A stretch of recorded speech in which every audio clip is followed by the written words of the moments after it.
Welcome to महास्पर्धा. मित्रांनो, आज आपण लिपिक टंकलेखक आणि कर सहाय्यक या पदांकरता जी अनिवार्य टायपिंग स्किल टेस्ट आहे त्याच्या अनुषंगाने या व्हिडिओमध्ये चर्चा करणार आहे. तर या व्हिडिओमध्ये आपण इत्थंभूत माहिती घेणार आहे, जसं की क्रायटेरिया.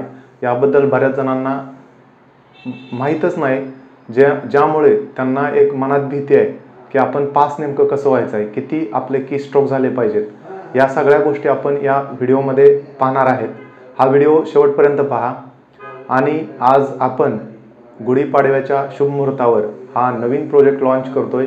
इथून पुढं आपण सातत्यानं स्पर्धा परीक्षा असतील किंवा विविध शासनाच्या बाबी असतील, ज्या की ओपन सोर्स असतील, जिथं कोणतीही गोपनीयता भंग केली जाणार नाही, अशा गोष्टी सर्व शेअर केल्या जातील.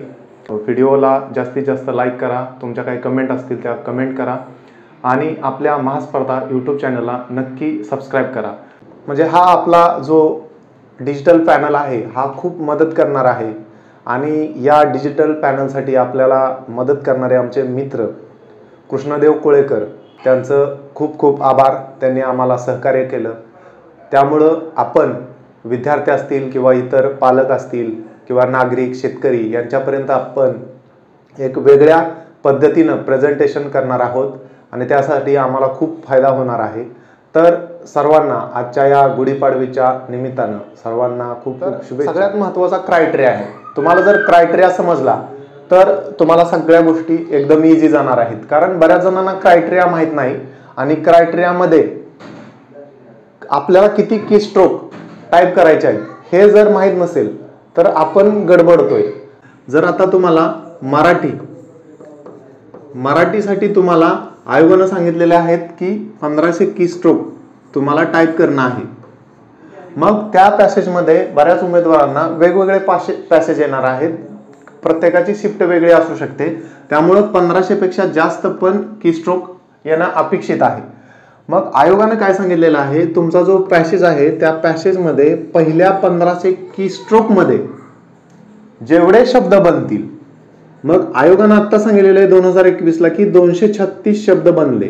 ॲव्हरेज त्यांनी एक मेजरमेंट केलं, त्यानुसार त्यांनी 236 शब्द गृहीत धरले आणि पहिल्या 1500 की स्ट्रोक पैकी जेवढे शब्द बनतील त्या शब्दांच्या 90% ॲक्युरेसी ही राखीव प्रवर्गातील उमेदवारांना असली पाहिजे आणि 93% ही ॲक्युरेसी अनरिझर्व कॅटेगरीसाठी असली पाहिजे. तर तुम्हाला इथं फक्त 10% चुका करण्याचा वाव आहे, तर इथं तुम्हाला फक्त 7% चुका करण्याचा वाव आहे. तर मराठीसाठी तुम्हाला 1500 की स्ट्रोक टाईप करायचे आहेत आणि त्या 1500 की स्ट्रोकमध्ये पहिल्या 1500 की स्ट्रोकमध्ये तुमचे 236 शब्द बनत आहेत असं आयोगानं सांगितलेलं आहे. परंतु आता 2023ला थोडासा बदल पण होऊ शकतो. कारण असं गृहीत धरू नका की 240 पण शब्द बनवू शकतात. 2023च्या एक्झाम मध्ये 240 पण शब्द बनवू शकतात. परंतु आयोगाने एक एक्झाम्पल दिलं तर समजण्यासाठी, ते आपण 236 नुसार कॅल्क्युलेशन करतोय म्हणजे तुम्हाला पण लक्षात येईल. तर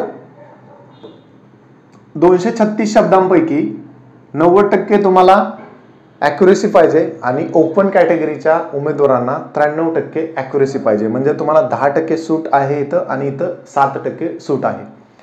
तर जर 10% सूट दिली तर तुम्हाला इथं 212 शब्द ॲक्युरेट येणं महत्त्वाचं आहे. आणि इथं जर 7% सूट दिली, 7% याच्या 7% आणि 10% याच्या 10%, तर ही ॲक्युरेसी तुम्हाला 219 शब्द बरोबर येणं महत्त्वाचं आहे. आता बऱ्याच जणांचा असा ऑब्जेक्शन आहे की 1500 की स्ट्रोक टाईप होत नाहीत. हे 1400 किंवा 1450 असे टाईप होत आहेत. तर की स्ट्रोक 100% टाईप होणं महत्त्वाचं नाही, तर तुम्हाला ॲक्युरेसी 90% आणि 93% आणणं हे खूप महत्त्वाचं आहे. म्हणून लक्षात घ्या, जर एखाद्या उमेदवाराचे 1450 की स्ट्रोक टाईप झाले, 1450 शब्दापैकी म्हणजे कीस्ट्रोक पैकी जर त्या उमेदवाराचे, जसं इथं कॅल्क्युलेशन केलं की 1500 कीस्ट्रोक मध्ये 236 शब्द झाले, तसे 1450 मध्ये काहीतरी बनतील ना, सपोज 225 शब्द बनले. मग आता एखाद्या उमेदवाराचं 225 शब्दामध्ये काही एरर झाल्या. एरर किती झाल्या? 15 एरर झाल्या. तर 15 एरर झाल्या म्हणून किती शब्द बनले त्याचे? 210 शब्द बरोबर आले. तर हा उमेदवार नापास होणार आहे. परंतु एखाद्या उमेदवाराच्या एररच फक्त 5 झाल्या, तर 225 मधून 5 गेले फक्त 220. म्हणजे याचा अर्थ तुम्ही एरर जर कमी केल्या, म्हणजे कीस्ट्रोक कमी टाईप झालेत तरी चालतील, पण तुमची ॲक्युरसी जर चांगली असेल, फक्त 5च एरर तुम्ही केल्या टाईप झालेल्या शब्दांपैकी, तर तुमचे 220 शब्द टाईप होत आहेत. याचा अर्थ तुम्हाला 212 आणि 219 हा क्रायटेरिया अचीव करणं पूर्ण होतंय. त्यामुळं कीस्ट्रोक कमी झाले म्हणून नापास झाला असं होत नाही. तर तुमची ॲक्युरसी जर 90% येते, 93% येते, तर तुम्हाला पास होण्यासाठी संधी आहे. फक्त घाबरायचं नाही. ॲक्युरसी तुमची 90+ आणि 93+ ठेवा आणि एरर कमी करा. या आठवड्याभरात कदाचित मेन्सचा निकाल पण लागू शकतो, आणि लागला तर तुम्हाला नक्कीच तो कटऑफ किती आहे आणि आपण स्किल टेस्टसाठी पात्र झालोय का नाही ते समजून येईलच.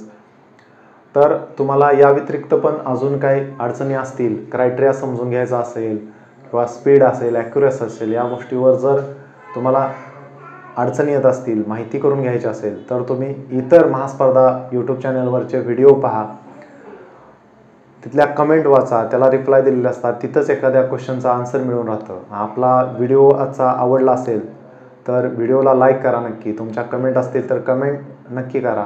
डिस्क्रिप्शन बॉक्समध्ये तुम्हाला लिंक दिलेल्या आहेत. महास्पर्धा टेलिग्राम चॅनल असेल, व्हॉट्सॲप डायरेक्ट मेसेज असतील, कॉलिंग असेल, त्याची लिंक दिलेली आहेत. तुम्ही तिथं जाऊन संपर्क करू शकता. आणि हा व्हिडिओ जास्तीत जास्त आपल्या मित्रमंडळीपर्यंत शेअर करा.